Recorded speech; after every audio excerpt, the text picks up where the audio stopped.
The classified section always smelled like fresh ink, and you'd unfold it carefully at the kitchen table, coffee cup pushed to the side. Your finger traced down the columns, past cars, past furniture, past help wanted, until you found the listings. There they were, lined up like promises, small squares of type, neat and plain. 3-bedroom brick ranch, large lot, nice neighborhood, $7,200. And you didn't blink, you didn't gasp. That was just what a house cost.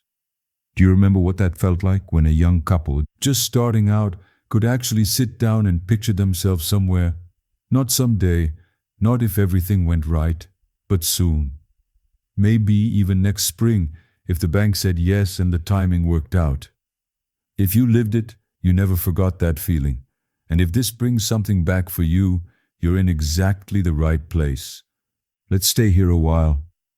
Those listings weren't fancy. A few lines of type, maybe an address, maybe a phone number you'd copy down on a scrap of paper. No photographs, no virtual tours, no drone footage of the roof. Just words on newsprint. But somehow, that was enough. You could already see it. The front porch with the metal railing, the hedges trimmed just so. The driveway where you'd wash the car on Saturday mornings while the radio played from inside.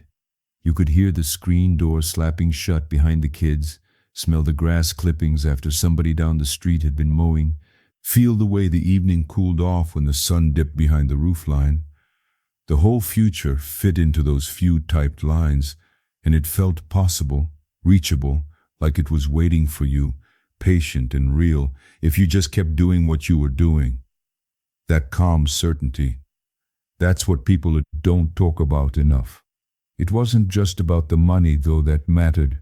It was about knowing where you stood in the world, knowing the rules made sense, knowing that if you worked, really worked, there was something solid and true at the end of it. That feeling didn't last forever, but while it was there, it shaped everything. This wasn't some kind of accident. Houses cost what they cost because the country had decided, quietly and deliberately, that ordinary people should be able to own one. It wasn't just a dream people chased. It was something they were given room to reach. The loans were simpler then, the paperwork thinner, the banks were local. The kind with one branch and a loan officer who knew your name. The real estate agent probably went to your church, or knew your uncle, or had sold your parents their place 15 years earlier. Nobody talked about investment portfolios or bidding wars or market timing.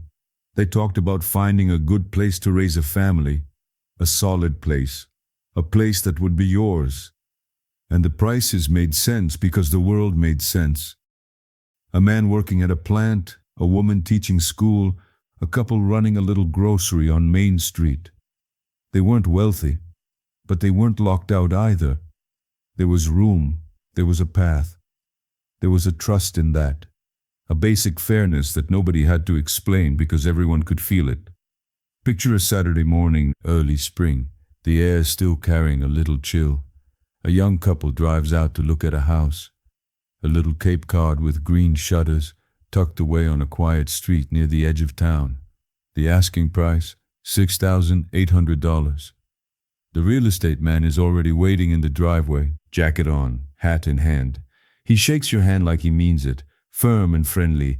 He's got a ring of keys and a folded paper with the listing details. No paperwork to sign yet. Just a walkthrough, real slow, room by room. The kitchen has those metal cabinets, white with chrome handles that click when you open them. The counters are clean. The floor is linoleum squares in a pale green, and there's a window over the sink that looks out to the side yard. The living room has hardwood floors and a big front window that lets in the morning light. You can already imagine the couch there, the lamp in the corner, the Christmas tree by the window come December. The bedrooms are small but tidy, closets with wooden rods, radiators under the windows. The bathroom has those little hex tiles on the floor, black and white, the kind that feel cool under bare feet in the summertime. The backyard isn't huge, but there's a little maple tree out there, the kind that'll grow with the kids. Room for a swing set, maybe a garden someday, tomatoes and green beans in neat little rows. You take your time. Open every closet. Turn the faucets on and off. Peek into the basement where the furnace hums and the water heater stands quietly in the corner. Nobody rushes you. There's no pressure, no panic, no competing offers, no countdown clock. This is how it's supposed to work. This is what buying a home feels like when the world hasn't gotten complicated yet. And then comes the part people remember most. You and your wife step out onto the front porch. You look at each other. Maybe you don't say much. Maybe you just nod, a little smile breaking through. And without another word, you both know. This is it. This is the one. The monthly payments?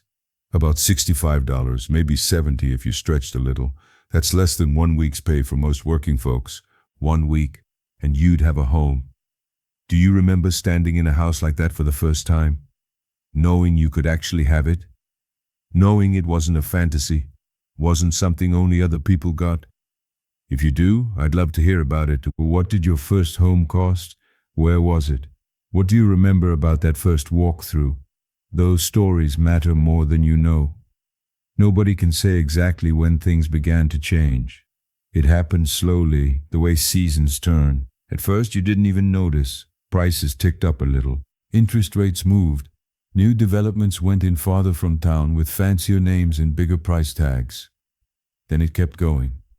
The listings grew longer, the language more complicated. Terms like adjustable rate and market value and closing costs crept in. Words that meant more thinking, more calculating, more worrying. The simple math of "can we afford this" got buried under layers of fine print. The real estate agent stopped being someone from church. The bank stopped being down the street, and somewhere along the way, that calm Saturday morning feeling, the walk-through, the handshake, the quiet knowing, became harder to find. What used to feel steady started to feel uncertain. What used to feel earned started to feel lucky. A house became less of a place to live and more of a thing to win, a race instead of a right. Nobody planned it that way. But by the time people looked up, the rules had changed. And for a lot of young people today, that Saturday morning drive, that Cape Cod with the green shutters, that $65 mortgage payment, it sounds like a story from another world, not because it never happened, but because it's so far from anything they've ever known. But you know it wasn't a fairy tale. You lived it, or your parents did, or your grandparents did, and they told you about it over dinner. Their eyes bright with the memory of that first house on Maple Street, or Elm Avenue, or whatever quiet road carried them into the middle class. You remember the weight of those keys in your hand for the first time. Cold metal, sharp edges, the way they clinked together when you dropped them in your pocket, proof that something real had happened. You remember what it meant to walk through your own front door, to close it behind you, to stand in the quiet and know, this is mine, this is ours. That memory isn't just nice to have, it matters. It reminds us what was possible when the world made room for ordinary people, when patience and steady work still opened doors. Real doors with brass knockers and creaky hinges and afternoon light spilling through. That's not about politics. It's not nostalgia for the sake of looking backward. It's a quiet reminder of what people once believed they deserved, and what they built, one house at a time, one payment at a time, one life at a time. So if this brought back something for you, time equals sign 0.6s, a neighborhood, a first home, a time when the numbers on a listing didn't feel like a foreign language. I'm glad you were here. And if you'd like more stories like this one, please like and subscribe to Golden Days USA. We'll keep remembering together. Here's a question to carry with you. What would you tell someone today about what it really felt like? In your bones, in your heart, to hold that first set of house keys,